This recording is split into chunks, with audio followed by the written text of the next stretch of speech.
Eu acho super normal as pessoas viajarem para um país pela primeira vez e passarem por alguns constrangimentos, alguns micos, mas que podem ser evitados. E eu vou fazer isso hoje, né? Vou ver um vídeo de um norte-americano falando dos micos que ele passou assim que chegou no Brasil. E se você gostar do vídeo, já sabe, deixa o like, se inscreva no canal, ative o sininho de notificações para receber todos os nossos próximos vídeos e fazer parte dessa família maravilhosa. Vamos a isso. E aí galera, tudo bem? Eu sou o Gavin e hoje eu vou compartilhar alguma coisa um pouco mais íntimo com você, porque nunca é fácil compartilhar os seus erros, né? Pagar mico faz parte do processo de aprender qualquer idioma estrangeiro. Faz 6 anos mais ou menos que eu tô aprendendo português, eu já estive no Brasil 4 vezes e aqui os meus 5 micos favoritos. Então, assim, o problema dele vieram a partir dos erros de português, então eu acho que desses eu vou me safar, né? Não sei, porque mesmo assim, mesmo falando português, ainda existem algumas diferenças entre o português de Moçambique para o português do Brasil. Acho que ainda posso passar por alguns micos, né? Em relação ao português. Então, primeiro fui durante a Copa do Mundo, em 2014, foi o meu primeiro dia no Brasil. Eu já tinha estudado português 2 anos em preparação, em particular porque eu estava com mais 6 amigos americanos que não falavam português, então fui eu o tradutor do grupo. Foi uma experiência no qual eu tinha que me esforçar muito para traduzir certo, né, ou pelo menos fingir que eu tenha entendido. A gente chegou no nosso hotel, a gente deixou as nossas malas e a gente foi para comer nessa lanchonete em Lauro de Freitas. Foi a primeira comida do Brasil também. Eu tinha que traduzir tudo no cardápio para eles, né? O que quer dizer suco de laranja? What is suco de laranja? Oh, that's orange juice. O que quer dizer assado de boi? É uma espécie de bife. It's a type of beef, of ox. Tá. Meu, e depois as pessoas me perguntam bastante, tipo, como é que fazem para chegar ao vídeo original.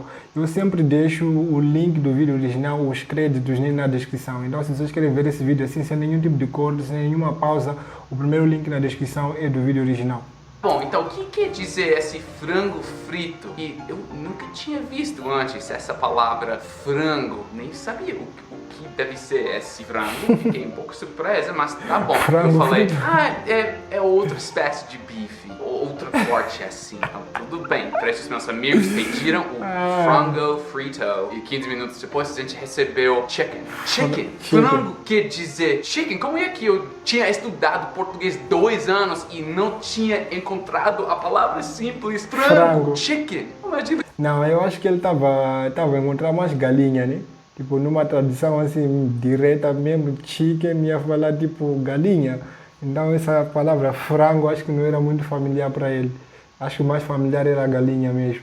Que alunos de inglês aprendem essa palavra no primeiro dia no Brasil. Frango, chicken, frango. Tá bom, foi uma boa lição de que você não sabe o que você não sabe. 2 anos de estudar português sem aprender frango. Qual palavra está faltando no seu vocabulário de inglês, né? Você não sabe o que você não sabe. O segundo mico que eu paguei ocorreu em 2016, quando eu voltei para o Brasil por 2 meses para estudar na USP. Eu morei numa república com mais 5 estudantes e todos os dias eu ia pro mercado, né, para comprar frutas, vegetais, macarrão, etc. E no Brasil, durante a Copa do Mundo, eu já tinha ensaiado os cumprimentos de qualquer conversa, né? Bom dia, boa tarde, boa noite, tudo bem, como é que você está? Tranquilo. Mas em São Paulo, eu comecei com o caixa a ouvir outra coisa, né? Eu abordava o caixa e o garoto, a garota sempre, bom dia, CPF. Eu tipo, você, o quê? CPF, você, PF.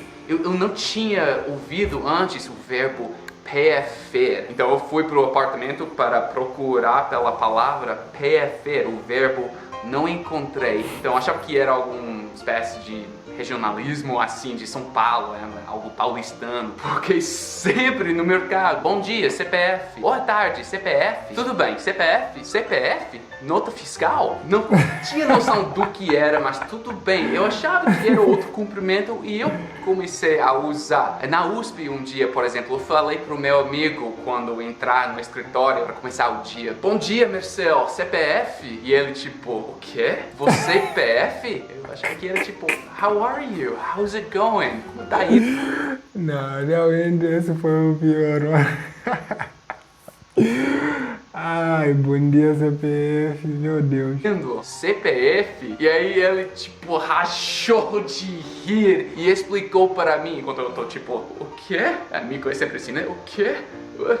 Tanto constrangimento. Mas ele me explicou que é tipo o número, né, de pessoa física no Brasil e tá usado para rastrear as contas, sei lá, para marcar lealdade, ganhar talvez alguma coisa de graça no futuro no mesmo mercado, assim. Não existe esse sistema quando a gente compartilha o CPF, o nosso Social Security Number nos Estados Unidos. Então estranhei com isso e aí tentei imaginar quantas vezes eu falava CPF para outras pessoas sem saber.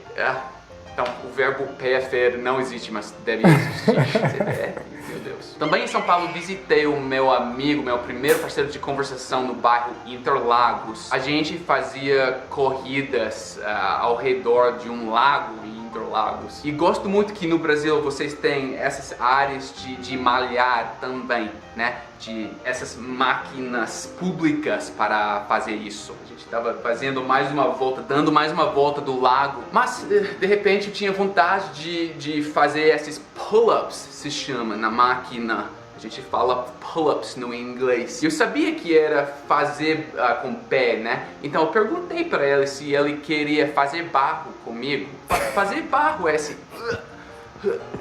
exercício, sabia na hora que eu tinha falado alguma coisa de errado, porque eu não podia continuar correndo por causa de rir tanto. Foi a diferença entre barro e barrar. Oh, gente, agora eu adoro essa expressão em português, fazer barro, fazer cocô. Acho muito engraçado, a gente não tem alguma coisa com barro no inglês assim. Mas tão parecido, é como a diferença entre bitch e beach na língua inglesa, que pode constranger também. Mas por enquanto acho que vou continuar fazendo barro sozinho. Mas pode fazer barro comigo se quiser. Não, mas durante esses 2 meses o meu português do dia a dia melhorou muito, né? As interações cotidianas que são tão importantes. E também eu estava aprendendo muito na USP. Chegou a hora de dar uma palestra na USP em português. Seria a minha primeira palestra, minha primeira apresentação 100% em português. Claro que estava nervoso, mas eu pratiquei 2 ou 3 vezes a apresentação de 1 hora, a palestra de 1 hora com os meus parceiros de escritório, my office mates. Eu dei a palestra toda e eles me deram feedback e estava tudo tranquilo. Naquela época eu estava doutorando em ciências atmosféricas, em particular como certos padrões de tempo, de clima afetam a colheita, né, a agricultura, certas plantas. Estava falando muito sobre farmers. A palavra é farmer no inglês, alguém que cuida da terra, que colhe as plantas, etc. Durante a palestra toda eu falava, e aí a caipira vai fazer isso, ele vai colher, mas às vezes a caipira não tem acesso a esse tipo de informação. Então, meu Deus, na frente de muita gente ele falando isso, meu. Ai, ai. Caipiras nessa região podem agir assim. E durante a palestra eu percebia várias pessoas, tipo, sorrindo pra si mesmo. E terminei a palestra e aí a primeira mão, e não foi uma pergunta, foi um comentário que a palavra deve ser fazendeiro em vez de caipira, né? Nem sabia que caipira podia ser pejorativo, tipo redneck da língua inglesa, para pessoa que mora numa área mais rural, é assim. Redneck é bem pejorativo no inglês, assim. E eu tava usando caipira a palestra toda. Depois, cá em Moçambique, você pode usar também camponês. Xinguei os meus amigos, os meus office mates para não me falar que é para falar fazendeiro em vez de caipira. Então acho que esse meio que foi a culpa deles. Come on, guys! Aí, caipirinha. E falando de bebidas, comidas, o quinto mico ocorreu, acho que foi na rodoviária Tietê, em São Paulo. Eu tinha fome antes de uma viagem para Curitiba. Eu fui para Forno de Minas, aquela cadeia de pão de queijo. Nossa, como eu adoro pão de queijo. Mas tinha uma fila enorme, até que enfim cheguei ao caixa, eu pedi, pão de queijo, talvez 100 pães de queijo. E ela tava falando alguma coisa comigo muito rápido. O que eu ouvi? Eu tipo, desculpe, não entendi, você poderia repetir? Eu tipo, não sei o que você tá falando, você poderia falar um pouco mais devagar?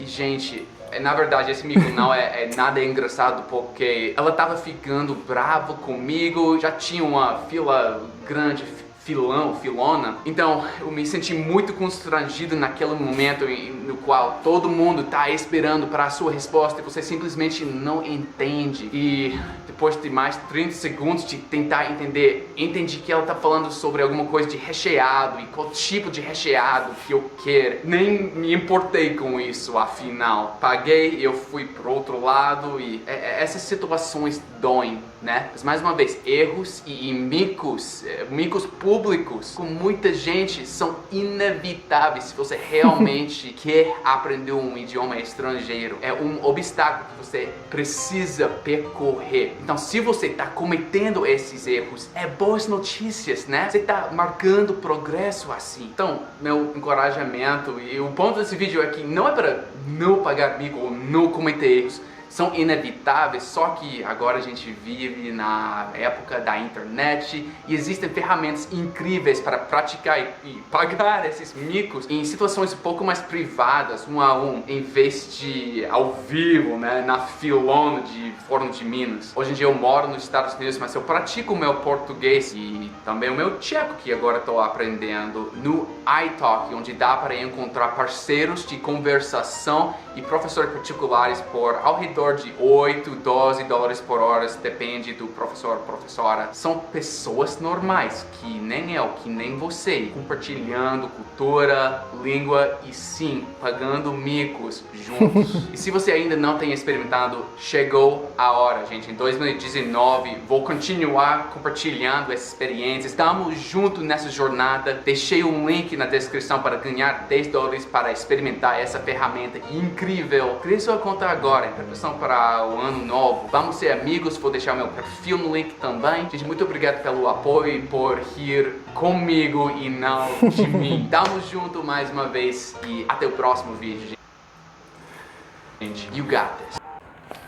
Ai, muito bom o vídeo. Digam aí qual foi o mico que vocês acharam que foi o pior mico. Para mim foi o do caipira em frente a muita gente. Meu, deve ter sido um mico muito grande. O bom é que ele, ao falar, ele não sabia que estava a cometer um erro, né? Acho que na altura não se sentiu assim tão constrangido. Acho que o constrangimento veio depois, né? Quando alguém o explicou. Mas a questão também de estar com os amigos, tipo, cometer um mico com os amigos e cometer um mico com muitas pessoas estranhas e várias na tua frente, é diferente. Só que com os amigos pode ser tipo meio que uma coisa normal, mas pode ser pior também, porque tem sempre aquele amigo que vai chegar num momento, do nada ele começa a rir. E aí você vai perguntar por que ele está rindo, vai te lembrar do mico que você passou. Então, às vezes com os amigos pode ser pior também. Espero que tenham gostado do vídeo, não se esqueçam de deixar o like, se inscrever no canal, ativar o sininho de notificações para receber todos os nossos próximos vídeos e fazer parte dessa família. Até o próximo vídeo. Fui!